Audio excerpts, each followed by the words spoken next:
बिस्मिल्लाहिर्रहमानिर्रहीम। यजीद सन 60 हिजरी में तख्त नशीन हुआ और सन 64 हिजरी तक हुकूमत पर विराजमान रहा।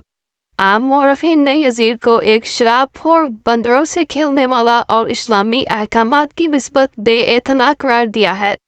तारीख में वाक़ हुआ है कि अब्दुल्ला बिन हंज़ला और अहमदीना की एक जमात ने यजीद के तर्ज़ ज़िंदगी से आगाही की गर्ज से दमिश्क का सफ़र किया। उन्होंने मदीना वापसी पर यजीद के बारे में कहा, हम एक ऐसे शख्स के पास गए थे जो बेदीन है, शराबखोर है, तंबूर बजाता है, मौसीकार इसके पास लहौलाब में मशहूर रहती है और कुत्तों के साथ खेलता है। अब्दुल्ला बिन हंज़ला ने मजीद कहा, खुदा की कसम हम यजीद के पास से इस हाल में बाहर निकले कि हमें आसमान से पत्थर बरसने का खौफ था। मसूदी भी यजीद के बारे में लिखता है, इसकी जिंदगी फिरौन की मिसाल थी, बल्कि इससे भी बदतर थी। बाद मुसन्निफीन के मुताबिक यजीद देहात में अपने दाया के पास परवान चढ़ा और उसके ननियाल कबूल इस्लाम से पहले ईसाई थे और अभी तक मसीही आदत और अतवार इनमें बाकी थी। लिहाजा यजीद की तरबियत ईसाइयों के तरीके पर हुई थी। यजीद ने अपने 3-4 साल दौरे हुकूमत में इंतहाई भयानक जराइम का इर्तिकाब किया।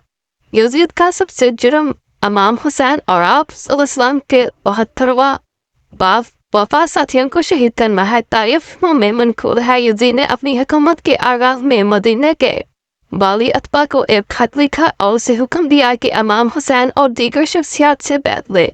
यजीद ने इस खत में हुक्म दिया कि अगर ये लोग बैत ना करें तो उनके साथ कलम करके मेरे पास भेजो। यजीद का दूसरा घिनौना काम मदीना शहर में पर हमला है। मदीना शहर पर हमले और कत्ल के वाक़या हरों के नाम से मौसूम किया जाता है। इस साल यजीद ने 5000 शामियों को मुस्लिम बाकी की आदत में मदीना रवाना किया। मुस्लिम ने मदीना पर हमला करके वाक़या हरों का एहतिकाब किया।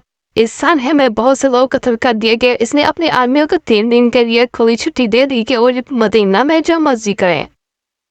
तनरवी लिखते हैं, वाक़या हरों में इसके अलग लगभग सहाबा किराम को कत्ल किया गया। मुहाजिरीन और अंसार में से 7 और बाकी मुसलमानों में से 10,000 अफराद काम आए। इसका एक और जुर्म मक्का शहर पर हमला और कब्बा पर संहारी था।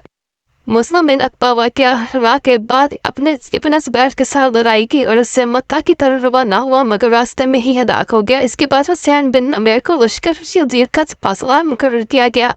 शाम के सिपाहियों ने मक्का का मुहासरा किया और मंजनीक से इस शहर पर हमला किया। रम को आदि इस वाक़े में का नकबा मुनहमद हो गया और लोगों के बहुत से खाल नजर आतश हो गए और सन 64 हिजरी में यजीद की हलाकत की खबर मशहूर होने के बाद सिपाही शाम वापस आ गए।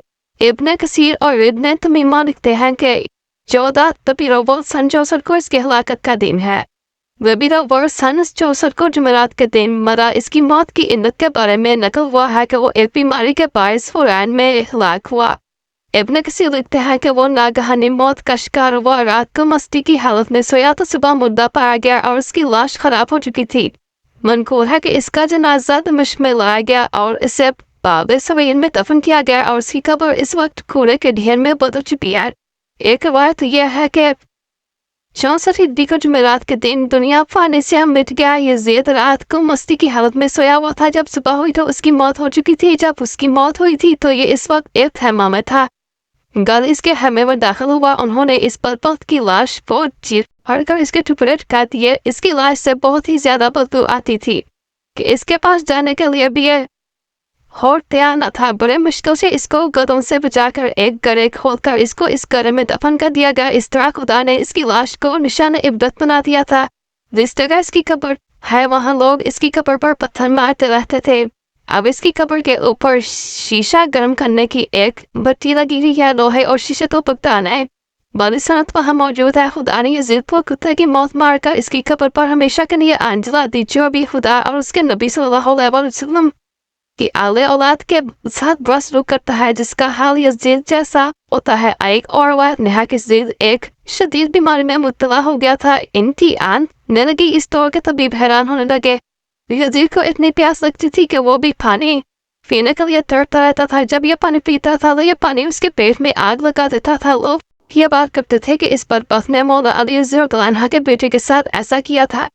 اس وجہ سے اس کا یہ حال ہوا ہے۔ ابو سعید خضری سے مروی ہے کہ رسول اللہ صلی اللہ علیہ وسلم نے فرمایا کہ اس ذات کی قسم جس کے قبضے میں میری جان ہے، جو اہل بیت سے بغض رکھے گا خدا اس کو جہنم میں داخل کرے گا۔